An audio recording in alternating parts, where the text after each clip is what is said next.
not funny. Hey everyone, just taking a quick 15 seconds to let you know that my new book, The Fitness Mindset, Eat for Energy, Train for Attention, Manage Your Mindset, Reap the Results, which hit the bestseller list within 24 hours of its release, is now available to buy on Amazon. So if you're looking for everything you need to get into incredible shape and the mindset to keep it forever, be sure to check it out. Thanks for listening, and I hope you enjoyed this week's episode.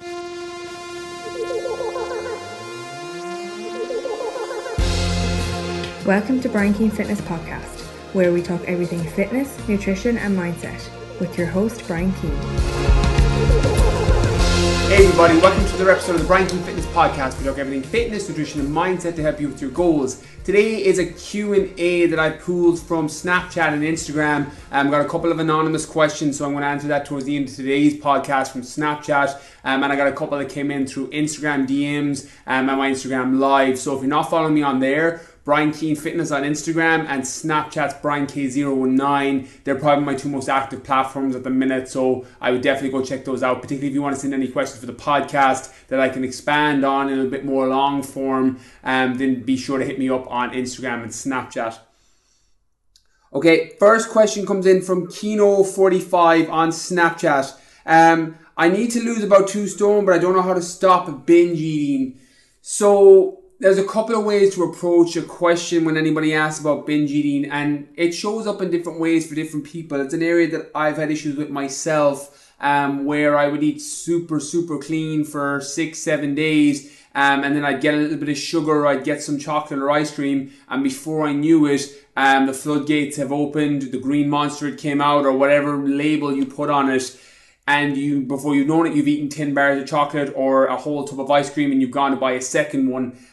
So as someone that's came through that and experienced it and knows exactly what it feels like to binge eat, there's a couple of things that have supported me and supported people that have came through my programs that I'm going to share here in the hopes that it lands and helps. The number one thing is figuring out where your binge is coming from. And let me expand on that, because that may sound a little bit confusing out of context. Normally when a binge comes on, it's being fueled by something. So the first thing I would look at is a physiological response to make sure that there's not something in your nutrition or something in your nutritional plan or your eating strategy that's making you or leading you to binge. So what can happen sometimes is when we go massively on restrictive eating, and this happens a lot with people that do fad diets or fast diets, or juice diets for a few weeks, where they completely starve their body and they upset their actual natural physiology and their ghrelin, their leptin, the hormones that affect your satiation, that tell you you're full, that tell you you're hungry, your ghrelin that tells you you're hungry. And when they get down regulated because you've been in a calorie restricted diet for too long, or you've been fasting, or you've been skipping meals, or you've been using juice or bar diets, you can end up binging out the other side because of the negative response that your body has hormonally and the fact that you've been doing massively calorie restricted eating for a long period of time. This is one of the reasons that I'm not a big fan of juice diets or bar diets or even extra strength fat burners you can buy over the counter, because they can all suppress your appetite, or they can all downregulate those hormones if you go into a calorie restricted period for too long. And then when you go back eating normal food and get a taste for it, you end up massively overeating. And if you've downregulated your leptin and ghrelin, your body's not even going to know if it's hungry or full, and that can just continue to eat, and you keep eating and eating and eating, and you never get full. And that's normally what happens. It's why people get what's called a rebound, where they start at 50 kilos, they go on a juice or a bar diet, they go down to 45 kilos, and then they rebound out the other side, and they're now 53 or 54, 55 kilos. So they're 5 kilos heavier than they were when they started, if you're using weight as the indicator of progress. The same as for body fat. But normally with those diets, you lose more weight, which is numbers on a scale, not to be confused with body fat, which is fat in your body. Numbers on a scale is when you lose weight. So you can lose muscle, you can lose water, you can deplete glycogen, you can lose a bit of body fat, and the number on the scale will reduce. Reducing fat in your body is when you actually change the way your body shape looks, so that you're leaner, you're slimmer, and you fit into clothes better, and you look better without any clothes. There's a big difference there between weight and reducing body fat, and sometimes people get them confused. They're not inherently the same.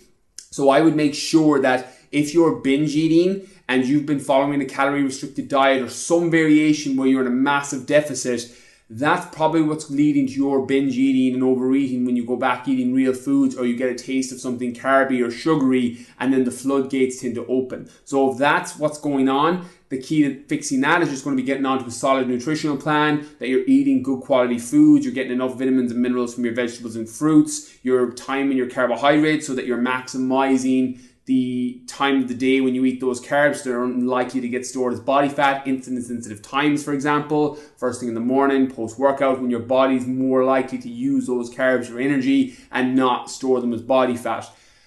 However, that's not always the case for binge eating with a lot of people. What I have found and experienced working with lots of people over the last few years, and particularly my own experience, is sometimes it can be triggered by an external thing in your environment, a conversation with a person, a situation, boredom, mindless eating, stress can all lead to binge eating.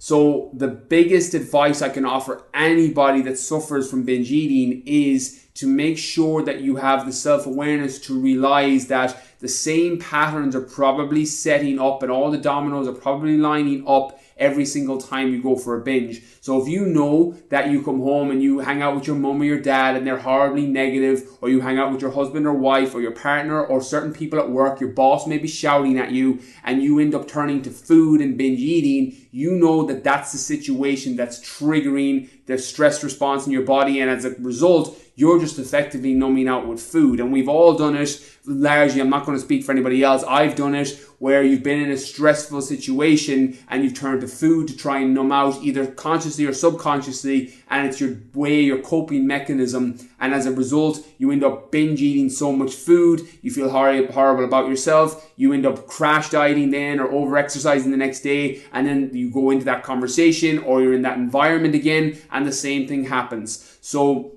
what I would advise is, over the next few occurrences where you have a binge eating, where you give in to the binge eating, or if you look back on the last 2 or 3 times, what circumstances, situations, or environment have been in place that have led to you binge eating. So for example, if your boss is shouted at you and they roar at you every Thursday or Friday because they're going through something else and they're projecting it onto you, and you end up binge eating at the weekend or binge eating on a Friday night, is it down to the way that you've been spoken to by your boss? So there's a couple of things you can do there. You could obviously go and look out for another job. You could have the conversation with him that's making you feel uncomfortable. You can start reading more things like Stoic philosophy that may change your mindset that nothing is good or bad and thinking makes it so, and every situation is what attachment we give to it. I spoke a lot about that in the mindset section of my book in a much more modern day language. So maybe check out the mindset section of my book, The Fitness Mindset, and all of these things that will help and support you deal with the circumstance or situation. Another thing that may be worth asking yourself is, if you're unhappy in the job that you're doing or the life that you're living and you're binge eating at weekends, that's normally a sign that there's something else off in your life. And I'm going to use myself because you're your own best example. I remember my binge eating was very, very regular on a Sunday night while I was working as a teacher, particularly in my first job, because I hated my first job.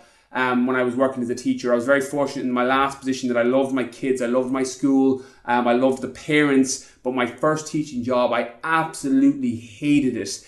And I remember every Sunday night, I remember Friday I used to be ecstatic because I didn't have to go to work for 2 days, and then every Sunday around 3 p.m, the loom of Monday would be coming, and I used to go down to the shop and I would spend probably 12, 13, 14 pound in Tesco on chocolate and ice cream. And that's a lot of chocolate and ice cream if you're buying Tesco brand stuff. I didn't have a lot of money back then.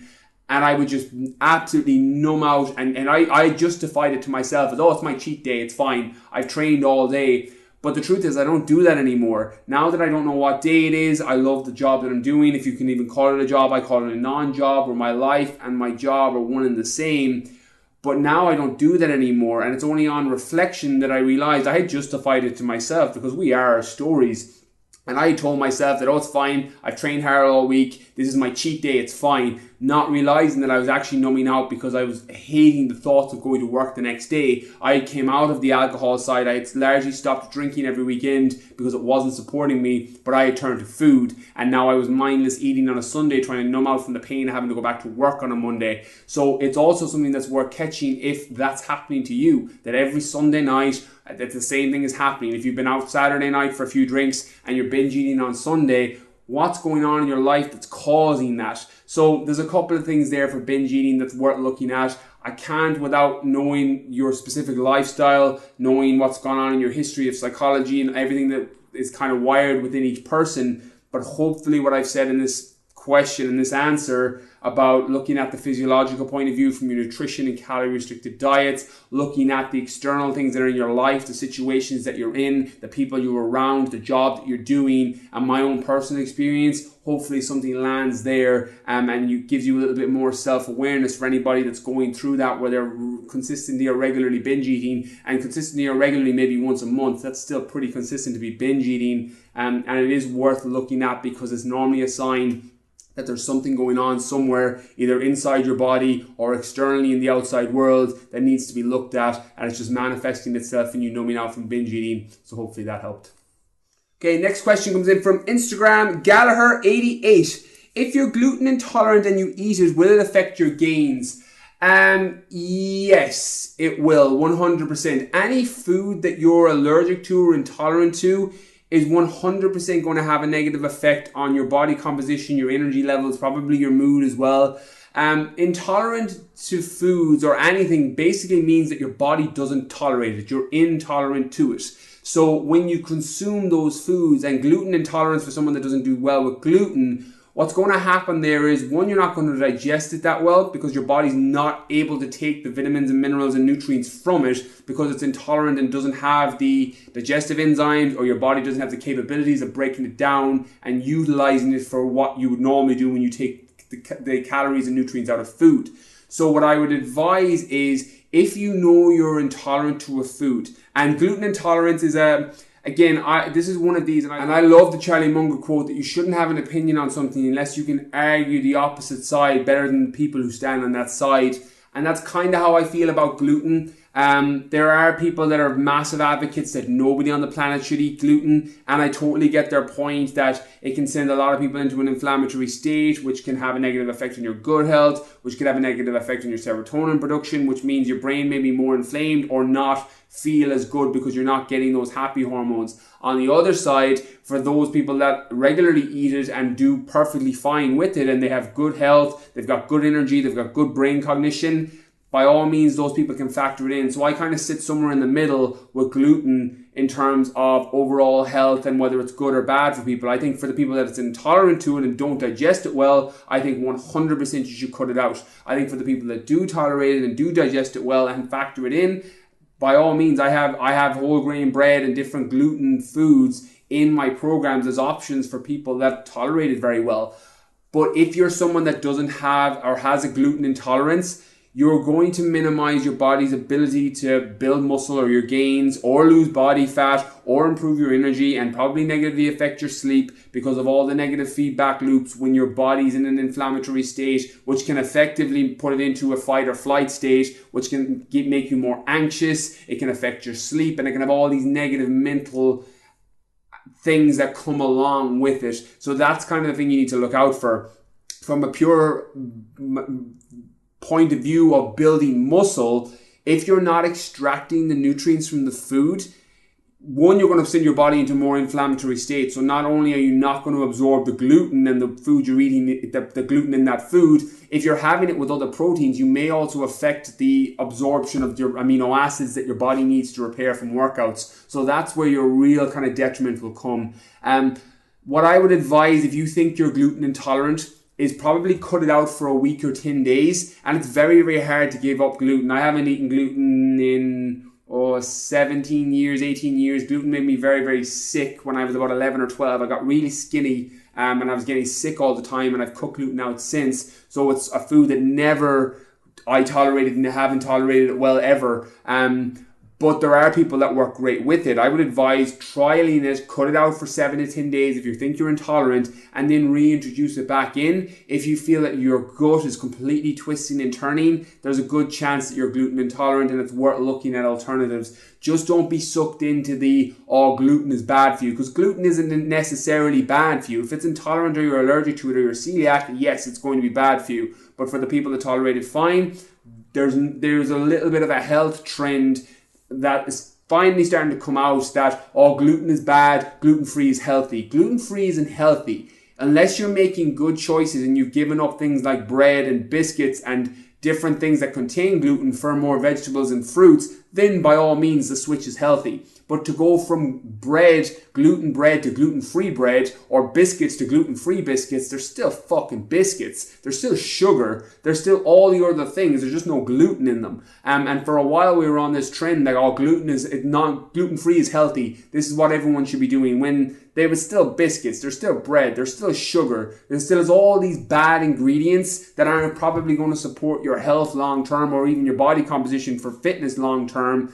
But we jumped on the bandwagon that, all right, no one should take gluten. And always when there's a bandwagon like that everybody should do this or everybody should do that, you gotta really pause and reflect. Like, I love the quote, I can't remember who it's by, I think it's Winston Churchill, or it's Mark Twain, that when you're sitting on the side of the majority, you need to pause and reflect. And when everybody's moving on this gluten-free trend or this saturated fat trend or this sugar-free trend or whatever it is, it's worth just pausing and stepping out of it for a minute and realize, okay, what's going to be best for me? What fits into my lifestyle? What fits into my schedule? What has my food preferences? And what kind of foods can I include that are in alignment with my specific goals? If you're someone that tolerates gluten, great, and you love whole grain bread and that's what you use as snacks during the day as your lunch, then you're going to work great factoring that in. If you're intolerant to it, you're better looking at alternatives and substitutes. So that's kind of my thought process on gluten in terms of health, in terms of muscle, in terms of losing body fat, and whether or not you should include it. Okay, next question was a photo question on Snapchat. Why did you go to college instead of pursuing a career in fitness earlier? Okay, so I answered this one on my Snapchat and I'm going to expand on it here on the podcast because I got a lot of feedback on Snapchat from this answer. So I'm just going to flesh it out a small bit more. The truth is, just to give you a little bit of background context, for those of you that don't know, I came through my obviously Irish leaving cert. I had a really, really poor leaving cert. It wasn't a priority at that moment in my life. I went on to do a business degree where I massively excelled. When I had really bad dyspraxia, so my handwriting is terrible. So I always got marked down in exams. And when I went to college, I was allowed to type everything. So I always had, A's or B's before I sat any test because I was able to type everything up. I was very fortunate in that way. And I also was lucky that I excelled in my topic. I loved business, I loved marketing, I loved the psychology behind it. So I was very, very fortunate in that area that's what I went into. So I went through the college system, I got a degree in business and then went on and got an honours degree. And I then went on and got a postgraduate degree in London in St. Mary's that allowed me to become a teacher. So I effectively have 2 degrees now. And the truth is, I've spoken about this on podcasts before and I've spoken about this on Snapchat, that I really didn't start on my path until I was about 25, and then it accelerated massively when Holly was born when I was 27, and I'm 29 now, 30 at the end of this year. And the reason that I'm so vocal and so verbal and so animated when people tell you you can't do something and you need to follow the safe path is because that was the way I had believed, and it took me so long to come out of that mindset because I was brought up in the belief system that to succeed in life, you did well at school, you went to college, you got a degree, you got a job, and then you did well at life. And the truth is, I didn't want to be one of those people that died at 25 but wasn't buried until he was 80. And that's where my life was going with teaching. I had resigned myself to, okay, this is what I'm doing now. I've got my job. And my belief system, whether it was right or wrong from the way I was brought up from my parents, and I'm not saying that's right or wrong, their belief system, this is why I say that someone else's opinion of you doesn't have to become your reality, and the belief systems you were brought up with don't necessarily have to be your belief systems going forward. If you need to become a different person to become a stronger version of you so you can help more people and do the thing you love, the belief system you grew up with may not support that. And to be completely honest and be completely transparent, up until the age of 23, 24, 25, I thought that was the only way you could succeed. I didn't realize that there was another way. I didn't have a role model that was doing what I was doing. And one of the reasons I started to read so much more books was I was learning the thoughts and the inner workings of the minds of great thinkers, and it allowed me to see things that I just didn't see before. You know, I spoke about it in my book in the mindset section that there's a way of life where what will kill you is the things you don't know. And what you don't know, you can look up. You can ask somebody and you can find out. But there's a lot of things you don't know. And I didn't even realize that there was another way to live life as opposed to going through the college system, working a 9-to-5 job, and then basically just having a family, living until you're retiring at 65, going away on trips and then dying at 80, being buried at 80 or 90. And I was effectively that person. And there's a lot of people, and why I get so vocal right now is when I see 18, 19-year-olds, even 25, 26-year-olds, and it's in some cases 34, 35-year-olds that have resigned themselves to the fact that this is all they're going to get in life now. And the truth is, you get what you tolerate, you get what you resign for. And for those of you who are doing a 9-to-5 job, and for those of you who have a family and kids and you absolutely love your life, you've already won. I'm not speaking to those people, but I was the person that I knew there was something more inside me. I knew I had more to offer, but I let society, I let my family, I let my own belief system, I let my own stories dictate the direction of my life because I was afraid. I didn't get the support, with the exception of my mum, who always told me to do the thing I loved. I didn't get that support. I got a lot of resistance and a lot of feedback from my father, who would always tell me that I was stupid for doing things that weren't the norm. And that used to always hit me, and it always hurt me. And the truth is that we all have somebody in our life that does that. And you can fucking choose to take what they say and let it dictate the direction of your life, or you can use their negativity and their horrible words or mean words and use it as fire to go after the things that you want. Because the truth is, everybody has one of those people in their life. It might be your father, it might be your mother, it might be your husband, it might be your wife, it might be just fucking society in general. People will tell you can't do something and you need to follow the safe path. And the truth is, the safe path isn't always safe. If you have a bigger calling, if you have a dream, whether it's to play top county or be the top sports person in the country or in the world, or whether it's to be the best mum or dad you can be, or whether it's to start a business that helps and serves thousands of people on a grander scale, it doesn't fucking matter. We all have something inside us. We all have a dream. And one of the things that haunts me to this day is going to the grave and going to be buried with my biggest dreams inside me. One of the reasons that I wrote the mindset section of my book to pass on to Holly and anybody else and for everyone else that's read it was I didn't want to die with those thoughts inside me. This is something that has helped and supported me, and I wanted to be able to give back. And I've spoken about it. And again, as cheesy as it sounds, my legacy has always been I want the world to be better because I was here. It's always been number one, and I didn't learn that until I was 25. I was going to be that guy that died at 25 and wasn't buried until he was 80 and just cruised through life on cruise control as a zombie, doing a 9-to-5 job and not being fulfilled in any way. I stopped that, but the truth is, the only reason I followed the course that I followed was I was afraid, I was scared. I let my family, I let people like that tell me that I couldn't do it. I was stupid for thinking on a bigger scale, that I was stupid for having these dreams. People are always going, you do not have to let people's opinion become your reality. That's your fucking choice. And one of the reasons I get so vocal now is because if, as I said, if you're someone that loves what you're doing, and you're doing a 9-to-5 and you're doing the normal route, traditional route of going to college, getting a job, and you love what you're doing, I'm not speaking to you. I'm speaking to everybody else. For anybody else, and you'll know who you are, because if this is landing with you, you've been fucking told you can't do something. And it doesn't matter what area of your life it is, but you need to take that fucking fire and you need to rechannel it, because energy is never lost, it's transferred. It's a law of physics. You need to take that energy, you need to rechannel it, and you need to go and direct it in the channel of the area of your life that you were put on this planet to do. One of the things, and happiness, this is one of my belief systems that helps and serves me. One of my belief systems is that happiness comes when what you can provide the world meets what the world needs. And we all have that inside us. For some, it's relative and the scale is smaller. It might be being the best mum or dad. It might be being starting up your own business. It might be being just the best version of you doing your thing. And as a result, people are finding you're allowing them to shine their light because you're effectively doing your thing. And we all have that. We all have naysayers. We all have negative people in our lives that will tell us we can't do something, or we're stupid for doing something, or we shouldn't do something. And the truth is, if I had this mindset at 19, 20, I would never change my past, because your mess is your message. And I would never change anything that's happened in my life, because it's all molded me to who I am today. The good, the bad, the indifferent, the worst people that have came into my life, the best people that have came into my life have all molded me to who I am today. And it's the same with everybody else. Every relationship you've been in, every person you've met, every situation that you thought quote unquote was bad has molded you to who you are today, and you're a stronger version as a result.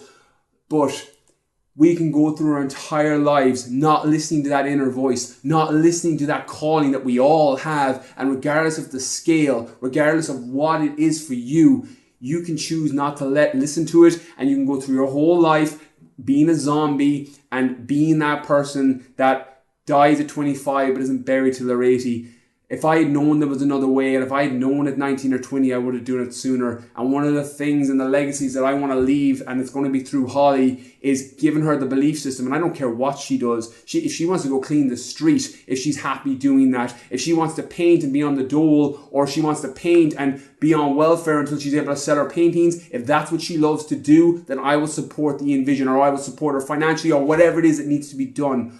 I will do that because I want her to have what I have. And that doesn't matter what that looks like. As long as you're happy doing what you're doing, you're making the world a better place because you are here.